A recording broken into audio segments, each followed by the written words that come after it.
বাংলাদেশি নির্বাচনের পর পরিস্থিতি স্বাভাবিক হলে সুপ্রতিবেশী সুলভ চেতনা আরও জোরদার হবে বললেন ভারতের পররাষ্ট্রমন্ত্রী। ভেনেজুয়েলায় বড় ধরনের সামরিক অভিযান চালালো আমেরিকা। প্রেসিডেন্ট মাদুরো ও তার স্ত্রী আটক, দেশটিতে জরুরি অবস্থা। ইরানে বিক্ষোভকারীদের হত্যা করলে যুক্তরাষ্ট্র এগিয়ে আসবে, হুমকি মার্কিন প্রেসিডেন্টের। মার্কিন হস্তক্ষেপ মধ্যপ্রাচ্যকে অস্থিতিশীল করবে বলছে ইরান। দায়িত্ব নেওয়ার কয়েক ঘন্টার মধ্যেই ইসরায়েলপন্থী কয়েকটি নির্বাহী আদেশ বাতিল করলেন নিউ ইয়র্কের মেয়র জোহরান মামদানি।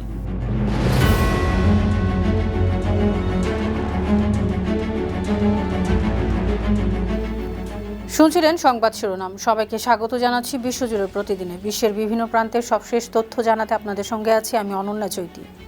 ভারতের পররাষ্ট্রমন্ত্রী এস জয়শঙ্কর বলেছেন, বাংলাদেশের নির্বাচন শেষ হয়ে পরিস্থিতি স্বাভাবিক হলে এ অঞ্চলে সুপ্রতিবেশী সুলভ চেতনা আরও জোরদার হবে। শুক্রবার চেন্নাইয়ে আইআইটি মাদ্রাজের টেকনো এন্টারটেইনমেন্ট ফেস্ট শাস্ত্র 2026-এর উদ্বোধনী অনুষ্ঠানে সাংবাদিকদের প্রশ্নের জবাবে তিনি কথা বলেন। জয়শঙ্কর সম্প্রতি বিএনপি চেয়ারপারসন ও সাবেক প্রধানমন্ত্রী খালেদা জিয়ার প্রতি শেষ শ্রদ্ধা জানাতে ঢাকায় তার সংক্ষিপ্ত সফরের কথা উল্লেখ করে বলেন, বাংলাদেশ নির্বাচনের দিকে এগোচ্ছে। ভারত এ প্রক্রিয়ায় শুভকামনা জানিয়েছে। ভারতের প্রতিবেশী প্রথম নীতির অংশ হিসেবে সংকটে থাকা দেশগুলোর পাশে দাঁড়ানো হয়। কোভিডের সময় টিকা সরবরাহ, শ্রীলঙ্কার অর্থনৈতিক সংকটের সহায়তা এবং দুর্যোগে দ্রুত সাহায্য পাঠানো এর উদাহরণ। তার ভাষায়, বিপদের সময় ভারত নির্ভরযোগ্য প্রতিবেশী হিসেবেই পাশে থাকে। ভেনেজুয়েলায় বড় ধরনের সামরিক অভিযান চালানো হয়েছে। প্রেসিডেন্ট নিকোলাস মাদুরো ও তার স্ত্রীকে আটক করা হয়েছে, এমনই তথ্য জানিয়েছেন যুক্তরাষ্ট্রের প্রেসিডেন্ট ডোনাল্ড ট্রাম্প। তিনি বলেছেন, অভিযানটি মার্কিন আইন প্রয়োগকারী সংস্থার সঙ্গে সমন্বয় করে যৌথভাবে পরিচালিত হয়েছে। অন্যদিকে এ হামলার কারণে ভেনেজুয়েলার রাজধানী কারাকাস ও অন্যান্য এলাকায় বিস্ফোরণ এবং যুদ্ধ বিমানের আওয়াজ শোনা গেছে। স্থানীয় সময় রাত 1:50 হামলা শুরু হয়। এ অবস্থায় দেশটিতে জরুরি অবস্থা ঘোষণা করেছেন প্রেসিডেন্ট মাদুরো। প্রতিরক্ষা বাহিনীকে সমন্বিত থাকার নির্দেশ দিয়েছেন তিনি। নিউ ইয়র্ক সিটির মেয়র হিসেবে দায়িত্ব নেওয়ার কয়েক ঘন্টার মধ্যেই ইসরায়েলপন্থী কয়েকটি নির্বাহী আদেশ বাতিল করেছেন জোহরান মামদানি। গেল বৃহস্পতিবার প্রথম কার্যদিবসেই মামদানি তার পূর্বসূরি এরিক অ্যাডামসের 2024 সালের 26 সেপ্টেম্বরের পর জারি করা সব নির্বাহী আদেশ বাতিল করেন। এসব আদেশের একটি ছিল ইসরায়েল বয়কট সংক্রান্ত বিধিনিষেধ। এছাড়া ইন্টারন্যাশনাল হলোকস্ট রিমেমব্রেন্স অ্যালায়েন্সের বিতর্কিত ইহুদি বিদ্বেষ সংজ্ঞা গ্রহণের আদেশ। মামদানি এমন সিদ্ধান্তকে স্বাগত জানিয়েছে council on American Islamic relations new York শাখা। প্রশংসা করেছেন ফিলিস্তিনির অধিকার কর্মীরা। অন্যদিকে ইসরায়েলের পররাষ্ট্র মন্ত্রণালয় বলেছে, এটি ইহুদি বিদ্বেষ উস্কে দেওয়ার শামিল। কানাডায় বসবাসকারী প্রায় 10 লাখ ভারতীয় নাগরিক সে দেশে বসবাসের বৈধতা হারানোর আশঙ্কায় পড়েছেন। ওয়ার্ক পারমিটের মেয়াদ শেষ হওয়া এবং নতুন ভিসা বা স্থায়ী বসবাসের সুযোগ সংকুচিত হওয়াতেই এমন হতে পারে। অভিবাসন বিশেষজ্ঞ জানিয়েছেন, 2025 সালের শেষ নাগাদ প্রায় 10 লাখের বেশি মানুষের ওয়ার্ক পারমিটের মেয়াদ শেষ হয়েছে। 2026 সালের মধ্যে আরও প্রায় 9 লাখ পারমিটের মেয়াদ শেষ হবে। এর ফলে 2026 সালের মাঝামাঝি নাগাদ কানাডায় প্রায় 20 লাখ মানুষ অনিয়মিত হয়ে পড়তে পারেন। তাদের অর্ধেকই ভারতীয় নাগরিক। কানাডা সরকারের সাম্প্রতিক কঠোর অভিবাসন নীতি এ সংকটকে আরও তীব্র করেছে।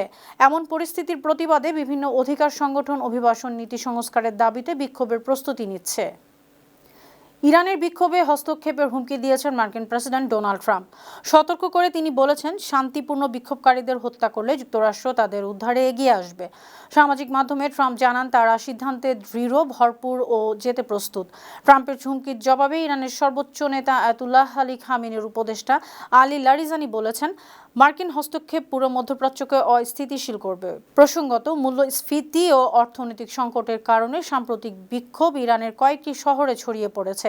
এতে 6 জন নিহত হয়েছেন। ইরানি কর্তৃপক্ষ বহু বিক্ষোভকারীকে গ্রেপ্তার করেছে। অন্যদিকে বিক্ষোভকারীদের বৈধ দাবি শোনার আশ্বাস দিয়েছেন প্রেসিডেন্ট মাসুদ পেজেশকিয়ান। এদিকে ইরানি জনগণের প্রতি সমর্থনের জন্য ইরানের সাবেক যুবরাজ রেজা পাহলভি যুক্তরাষ্ট্রের প্রেসিডেন্ট ডোনাল্ড ট্রাম্পকে ধন্যবাদ জানিয়েছেন। তিনি বলেছেন, ট্রাম্পের বক্তব্য ইরানের নেতৃত্বের বিরুদ্ধে বিক্ষোভকারী মানুষের মধ্যে নতুন আশা জাগিয়েছে। ইরানিরা দীর্ঘকালের দমন পীড়নের অবসান চাইছে। আঞ্চলিক শান্তি ও স্থিতিশীলতার জন্য যুক্তরাষ্ট্রের সঙ্গে সম্পর্ক পুনর্গঠনের দিকে নজর দিচ্ছে। সামাজিক যোগাযোগ মাধ্যম এক্সে তিনি লিখেছেন, যুক্তরাষ্ট্রের এক প্রেসিডেন্ট তাদের পাশে দাঁড়ানোর এই দৃঢ়তার কারণে ইরানি জনগণ আরও শক্তি ও আশা পেয়েছে। ইরানের জন্য একটি স্থিতিশীল রূপান্তর আনার পরিকল্পনা রয়েছে ট্রাম্পের, যেটি যুক্তরাষ্ট্রের নেতৃত্বে বাস্তবায়ন সম্ভব। এতে জনগণের সমর্থনও রয়েছে। পাকিস্তানের একটি সন্ত্রাস বিরোধী আদালত সাবেক প্রধানমন্ত্রী ইমরান খানের পক্ষে অনলাইনে কর্মকাণ্ড চালানোর অভিযোগে ৮ সাংবাদিক ও কয়েকজন অনলাইন মন্তব্যকারীকে যাবজ্জীবন কারাদণ্ড দিয়েছেন। রায়টি ২০২৩ সালের ৯ মে ইমরান খানের গ্রেফতারের পর সহিংস বিক্ষোভের মামলার ভিত্তিতে দেয়া হয়েছে। দণ্ডপ্রাপ্তদের মধ্যে রয়েছেন সাংবাদিক ওয়াজাহাত সাইদ খান, সাবির শাকির, শাহিন সেহবাই, ইউটিউবার আদিল রাজা, সৈয়দ আকবর হুসেইন এবং বিশ্লেষক মঈদ পীরজাদা। দণ্ডিত সাংবাদিক ওয়াজাহাত সাইদ খান অভিযোগ করেছেন তিনি কোনো সমন পাননি, তার সঙ্গে কখনো বিচারিক যোগাযোগই হয়নি। এর রায়কে রাজনৈতিক আটক হিসেবে আখ্যায়িত করেছেন তিনি। ইয়েমেনের দক্ষিণ পূর্বাঞ্চলীয় তেল সমৃদ্ধ হাদ্রামাউত প্রদেশে সৌদি আরবের বিমান হামলায় ২০ জন নিহত হয়েছেন। হামলায় একই পরিবারের ৭ জন প্রাণ হারিয়েছেন, আহত হয়েছেন অনেকেই। হাদ্রামাউতে স্থলভাগেও তীব্র সংঘর্ষ চলছে। স্থানীয় সূত্র জানায়, প্রদেশটির সামরিক ঘাঁটি ও রাষ্ট্রীয় প্রতিষ্ঠান দখলের জন্য সাউদার্ন ট্রানজিশনাল কাউন্সিল এসটিসি সমর্থিত বাহিনী এবং সরকারি সেনাদের মধ্যে লড়াই চলছে। গত মাসে এসটিসি হাদ্রামাউত ও আল মাহরা প্রদেশের বিস্তীর্ণ এলাকা দখল করলে ইয়েমেন সরকার ও এসটিসির মধ্যে উত্তেজনা বেড়ে ওঠে। সৌদি আরব এই অঞ্চলগুলোকে রেড লাইন হিসেবে বিবেচনা করে, কারণ এগুলো দেশের সীমান্তের কাছে এবং ইয়েমেনের তেলের বড় অংশ এখানেই। ইউক্রেনের জেনারেল স্টাফ দাবি করেছেন ২০২৫ সালে মাত্র ০.৮% ভূখণ্ড দখলের বিনিময়ে রাশিয়ার ৪ লাখের বেশি সেনা নিহত ও আহত হয়েছেন। কিয়েভ বলছে প্রেসিডেন্ট পুতিন এখনও শান্তি আলোচনায় আসছেন না, কিন্তু বিভ্রান্তি ছড়াচ্ছেন।